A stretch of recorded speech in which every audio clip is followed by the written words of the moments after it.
I don't have my controllers paired. There's red marking on the main one, and the dome controller doesn't have red marking on the serial number there.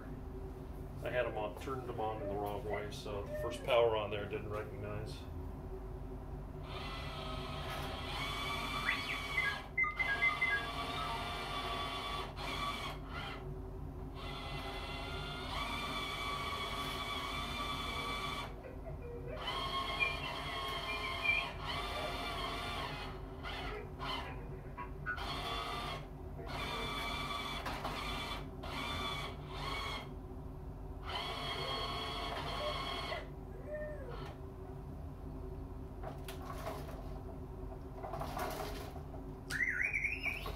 One of my foot motors is not working. Oh, interesting. Left and right are moving him forward and back.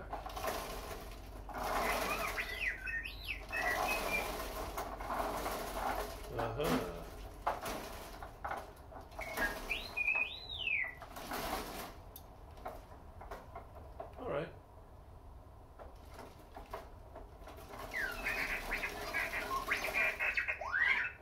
Yeah, well, I'm sorry, I put you together wrong.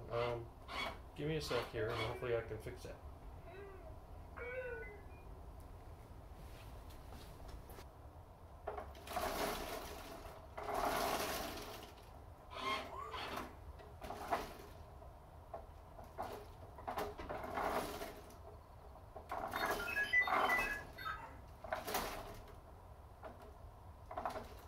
And now he's going backwards. So forwards. Okay.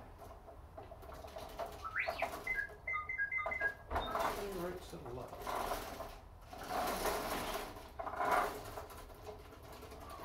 Boy, he is speedy.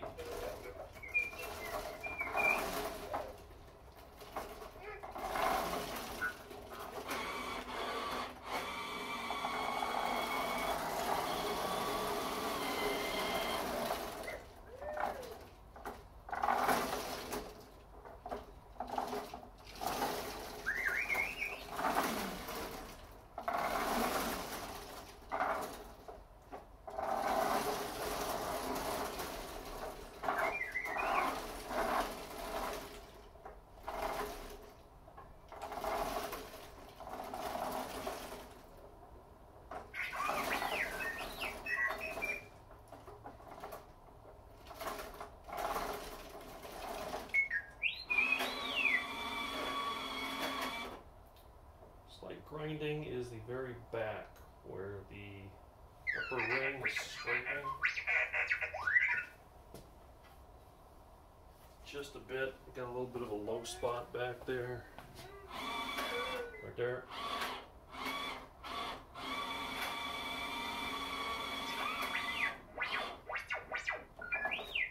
Alright, well, forward and backward is really confusing me. How on the bench I was pretty sure I had that right.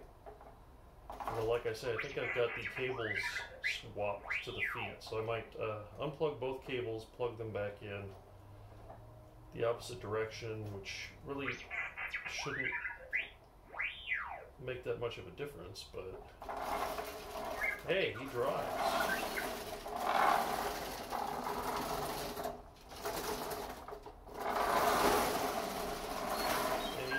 Too fast. Oh man, that is fast. At least for a rookie pilot. Alright, there we go.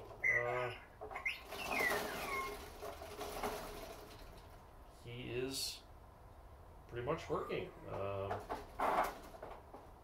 Yeah, how about that?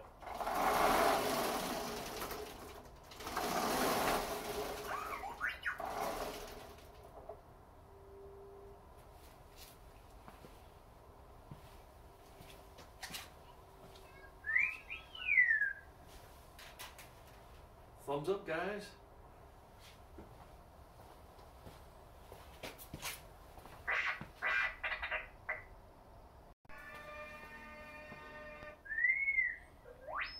Okay, reversed both pairs of wires to the motors. Hopefully he will go forward instead of backwards. So the forward and backward I think will work now, but the turns will be reversed, and I think I can swap that in software. So let's reconnect the controllers here.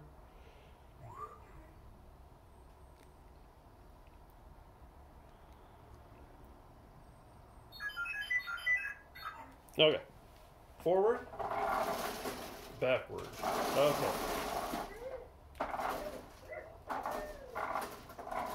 But right is left and left is right. Okay, that's what I thought.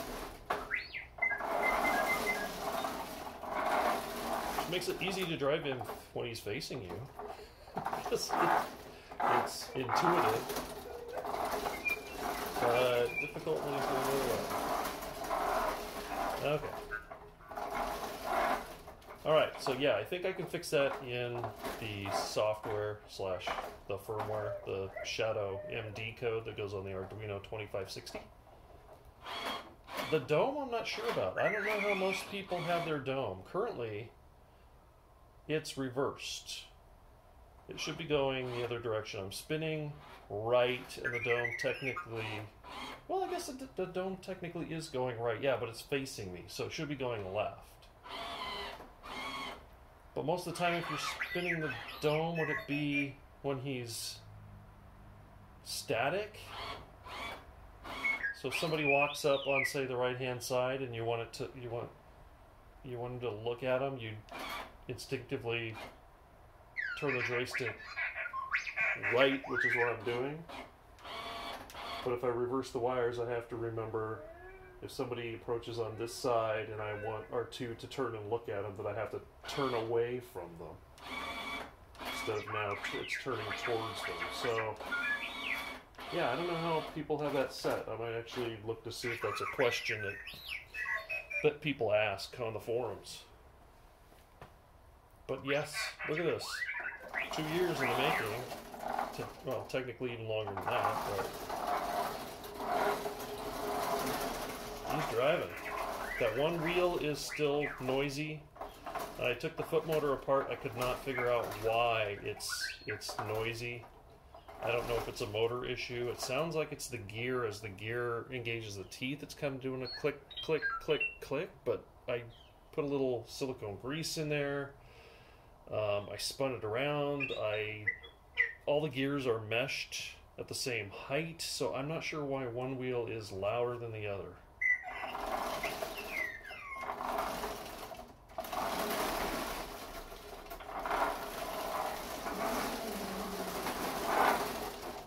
But this is cool.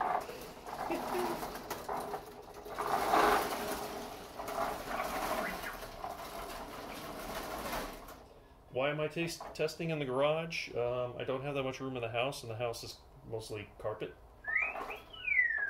One thing I'll tell you by looking at it, it seems like the droids I saw at the Rose City Comic Con in 2022 had more clearance between the foot shells and the ground. I remember when I looked at them, I said to myself, that looks higher than mine.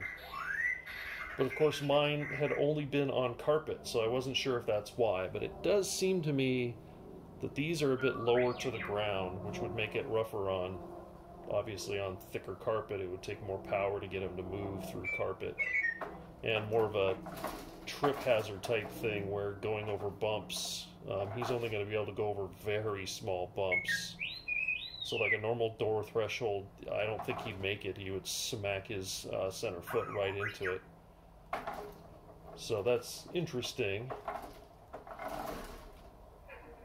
But I mean, it's so level across all 3 feet, I'm thinking that is the design. That is this current foot drive design, to be at that height off the ground.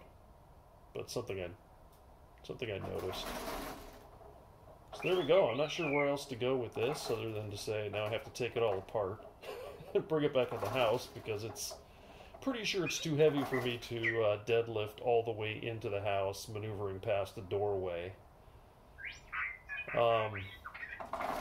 Center foot is still my big bugaboo in taking this apart. It's not that bad, but putting it together. There's 4 bolts that hold the center foot in place, and they have nuts, square nuts, that are in slots. And I didn't put enough hot glue in the slots to hold those bolts in place because the foot mount is obviously angled backwards.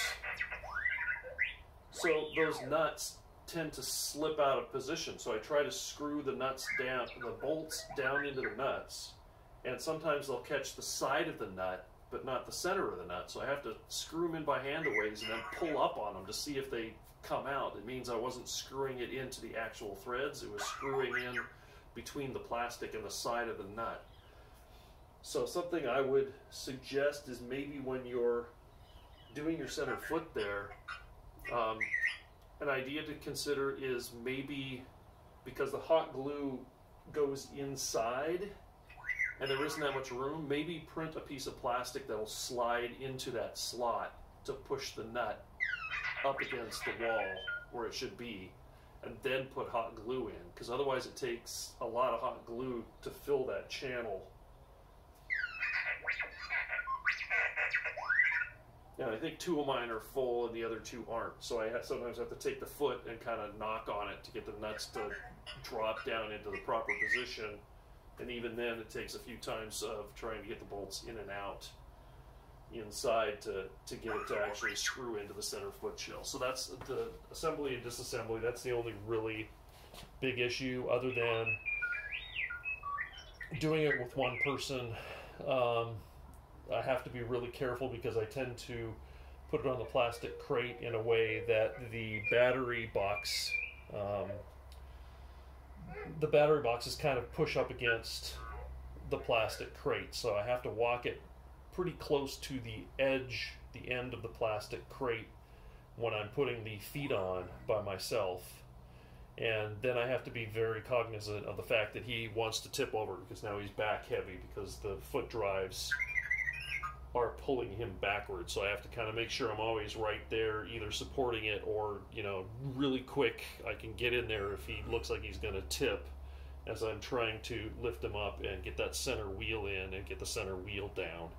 And this is the first time I've done it on concrete, so that just makes it worse because in the house there's carpet, so I can lean him and he's not gonna just roll away.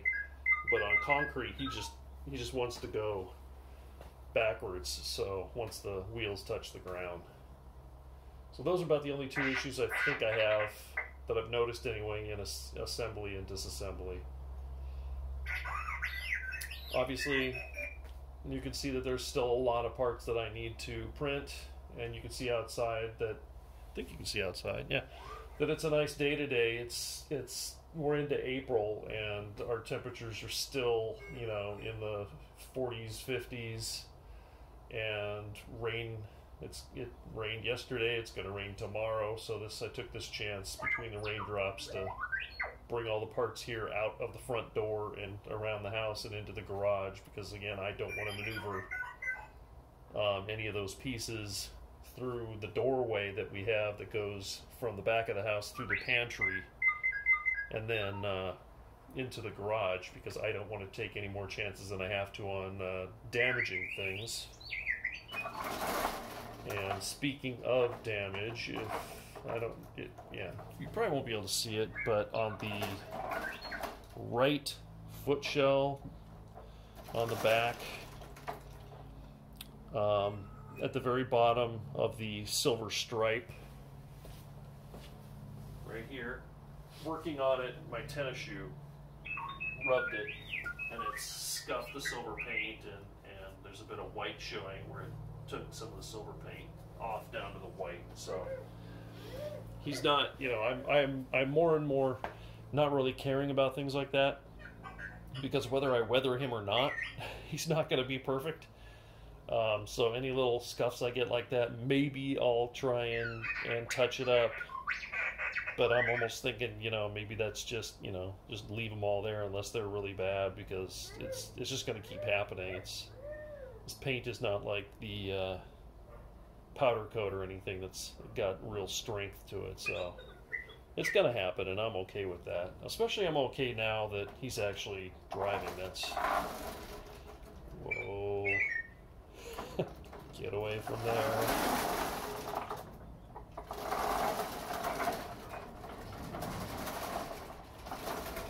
Okay. There we go. So yeah, I'm not sure how many videos. This is going to be one video or two video, because it looks like I've talked quite a bit here. I've taken a lot of videos of me putting them together, which is the first time I've done it, again, outside of the house on carpet. And it's been a while since I put him together. He was together for quite a while, and then I took him apart to finish the electronics and get the skirt modified with the 2 switches underneath it for the relay to disable the feed and the main power breaker. So it took me longer to put it together than normal, but hopefully I'll be able to take the videos. I chopped them into a few pieces, and hopefully I'll be able to figure a way to link them together and speed them all up, so it's a quick run through showing me putting them together in the garage for the first time. But anyway, thanks again everybody for your support and comments. This is a huge milestone. He moves fast. It's kind of freaking me out how fast he moves. Trying to learn how to drive this thing at that speed is kind of crazy, but you know, it is proportional, so I can make him go slow or fast, but it is kind of a quick transition from slow to, oh my goodness, he's going really fast. So there we go. Still lots to do, but this is gratifying. This is a huge leap in where I was just a few months ago. So thanks again, guys, and we'll see you in the next video. Yes, I said we, because you're a droid now, officially. Yeah, I think it's pretty cool, too. Say goodbye to everybody. And now he's not going to talk. That's okay. You're shy. I get it. All right, guys. We'll talk to you later.